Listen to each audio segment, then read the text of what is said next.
तरफ से आप सभी का इस कारगिल वॉर मेमोरियल में हार्दिक स्वागत एवं अभिनंदन करता हूं।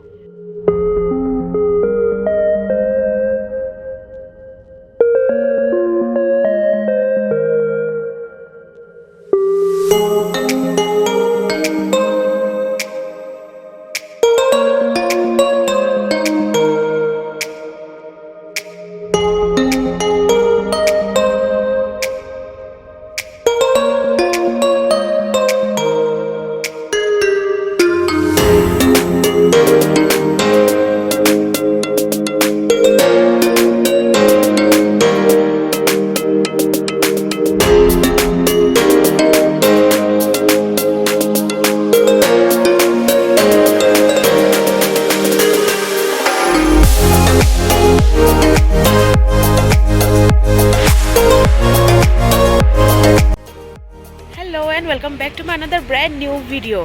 तो अभी हम हैं लेह लद्दाख ट्रिप में, जो कि आज हम कवर करने वाले हैं कारगिल के वॉर मेमोरियल। हम कल यहाँ पर आके पहुँचे, तो आज हम आपको एक्सप्लोर कराएंगे कारगिल वॉर मेमोरियल। तो चलिए देखते हैं। और अगर मेरे वीडियोस आपको अच्छे लगते हैं then feel free to like share and subscribe to my channel. तो चलिए अभी एक्सप्लोर करते हैं।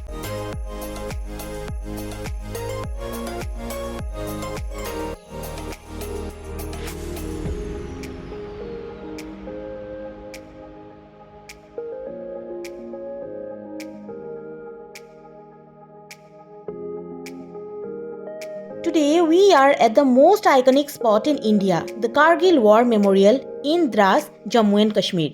This place stands for the tribute to the bravery and sacrifice of our soldiers who fought valiantly during Kargil War 1999. तो चलो first things first, यहाँ पर आने से पहले कुछ रूल्स है जो आपको माननी होती है, जैसे कि short dresses are not allowed. आप जीन्स, साड़ी या फिर सलवार सूट पहन के आ सकते हो, लेकिन शॉर्ट ड्रेस आप यहाँ पर पहन के नहीं आ सकते हो।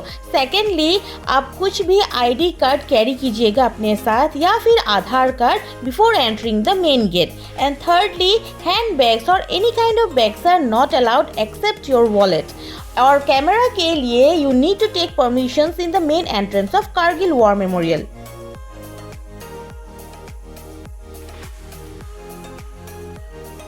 The Kargil War was fought between India and Pakistan in 1999, and this memorial is dedicated to the Indian soldiers who laid their lives to protect our nation.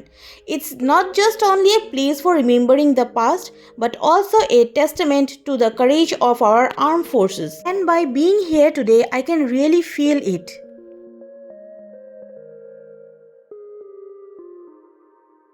यहाँ पर आप जितने देर चाहे उतने देर रुक सकते हो, सारे घूम के देख सकते हो। और ये है द हार्ट ऑफ मेमोरियल और द हार्ट ऑफ रिमेम्बरेंस। इसके अंदर बहुत सी चीज़ें हैं जो कि हमारे इंडियन सोल्जर्स के हैं, और अंदर वीडियोग्राफी और कैमरा अलाउड नहीं है, तो इसीलिए मैं अंदर का व्यू आपको दिखा नहीं सकती हूँ। आप बाहर से ही एक लुक देख सकते हैं।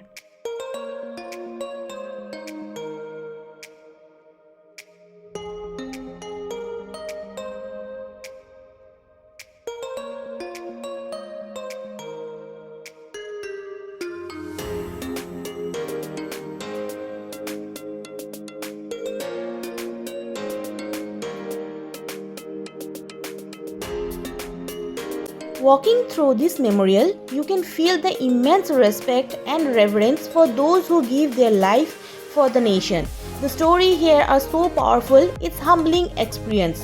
I had a chance to speak with the army and the local here who shared their some incredible stories about the war and how it's affected the region. Let's hear what he had to say. शहीदों के चिताओं पर लगेंगे हर बरस मेले, वतन पर मर मिटने वालों का यही बाकी निशा होगा। जय हिंद। मैं राइफलमैन राजेश लिंबू, 7 बटालियन 11 गोरखा राइफल्स, भारतीय सेना की तरफ से आप सभी का इस कारगिल वार मेमोरियल में हार्दिक स्वागत एवं अभिनंदन करता हूं। ये वार मेमोरियल कारगिल युद्ध वीरों के याद में नवंबर 2004 को भारतीय सेना द्वारा बनाया गया था। कारगिल वार मेमोरियल इसी द्रास सेक्टर में ही बनाए जाने का एक मुख्य कारण यह था कि कारगिल युद्ध का एक बड़ा भाग इसी द्रास सेक्टर से ही लड़ा गया था। और इसके अलावा आप जिस स्थान पर उपस्थित हैं वहां से उन पहाड़ियों की कई चंद एक चोटियां नजर आते हैं जिसके ऊपर सन 1999 में पाकिस्तानी सेना ने धोखे से घुसपैठ की थी। आप जिस रास्ते से यहां पर आए हैं उसे नेशनल हाईवे 1 के नाम से जाना जाता है। यह राष्ट्रीय राजमार्ग लेह तथा कारगिल को श्रीनगर से जोड़ता है। हम इस समय समुद्र तल से लगभग 10,500 फीट की ऊंचाई पर हैं और यहां से लाइन ऑफ कंट्रोल उत्तर दिशा की ओर लगभग 9 किलोमीटर की सीधी दूरी पर है।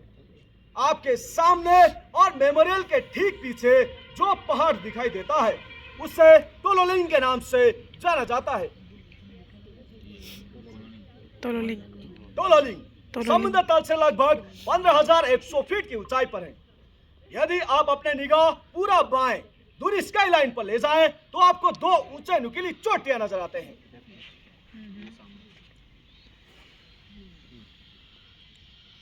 जिसकी दाहिने वाली ऊंची नुकीली चोटी जो कि त्रिकोण के समान नजर आता है, नाम टाइगर हिल।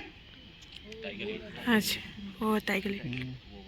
हाँ, वो टाइगर हिल की ऊंचाई समुद्र तल से लगभग 16,700 फीट है। टाइगर हिल बाएं दूसरे ऊंचे नुकीली चोटी, नाम राइनो हॉल। हाँ, राइनो हॉर्न बाएं एक हल्का गोलाकार टॉप, नाम .4875। .4875 को आज हम बत्रा टॉप के नाम से भी जानते हैं।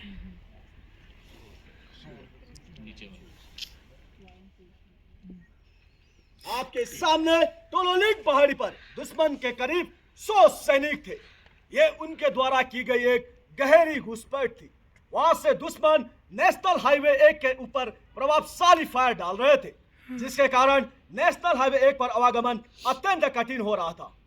22 मई 1999 को टोलोलिंग पर कब्जा करने की जिम्मेवारी भारतीय सेना द्वारा 18 ग्रेनेडियर्स बटालियन, 2 राजपूताना राइफल्स व 18 गढ़वाल राइफल्स को दी गई। 13 जून 1999 को 2 राजपूताना राइफल्स के मेजर विवेक गुप्ता ने अपने सर्वोच्च बलिदान देते हुए टोलोलिंग की चोटी पर तिरंगा लहराया। टोलोलिंग के जीत से उत्साहित हमारी सेना के अगला लक्ष्य टाइगर हिल था। टाइगर हिल को कब्जा करने की जिम्मेवारी भारतीय सेना द्वारा 18 ग्रेनेडियर्स बटालियन व 8 सिख बटालियन को दिया गया। 2 जुलाई की रात दोनों ही बटालियन ने भिन्न भिन्न दिशाओं से हमला शुरू किया। लक्ष्य कठिन था पर असंभव नहीं।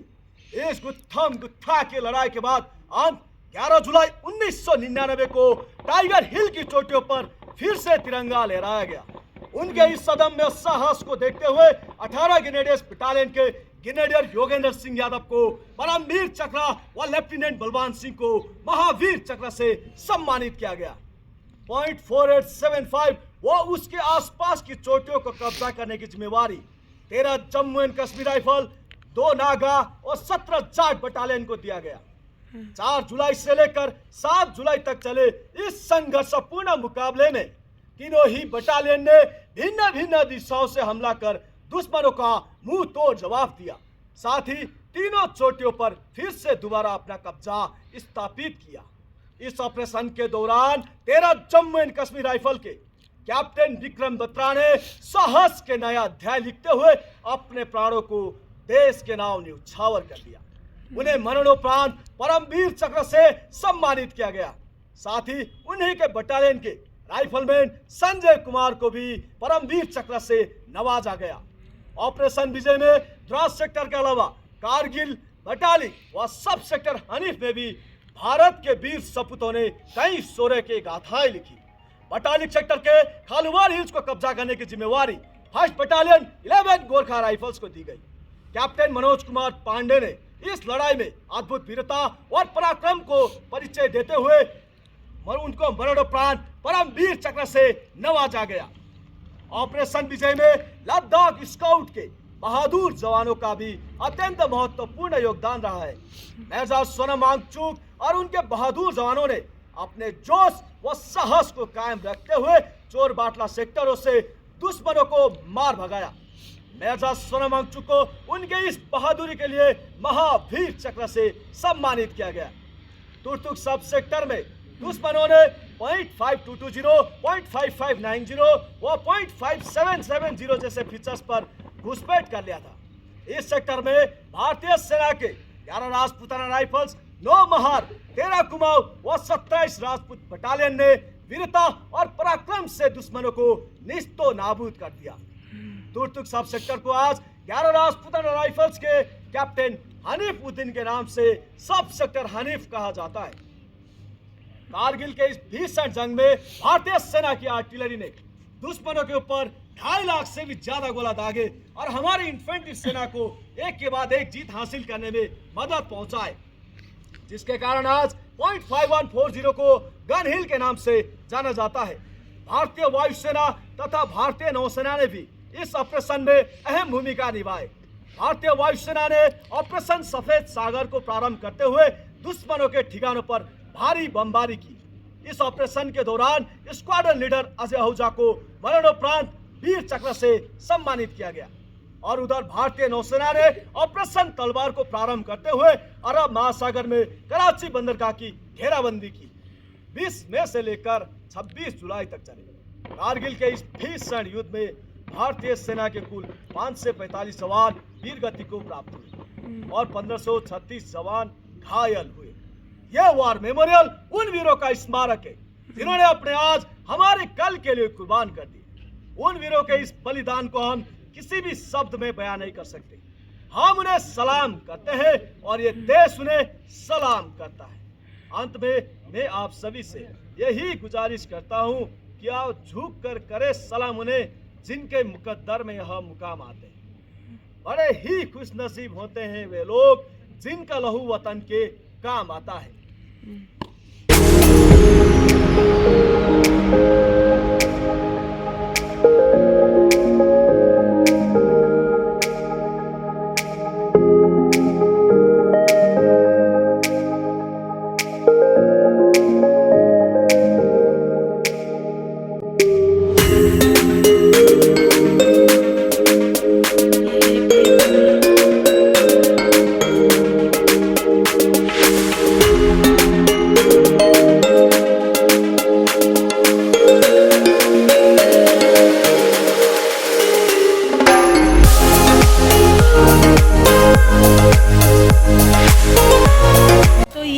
Kargil War memorial.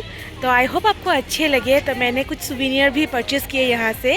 अगर आप आते हैं कारगिल तो ये मस्ट विजिट प्लेस है और यहाँ पर 10 to 15 मिनट्स का ब्रीफिंग भी होते हैं। बहुत अच्छा लगा सुन के। मेरे पूरी ब्रीफिंग मैंने यहाँ पर शेयर किया है, आप ज़रूर सुनिएगा थोड़ा टाइम निकाल के।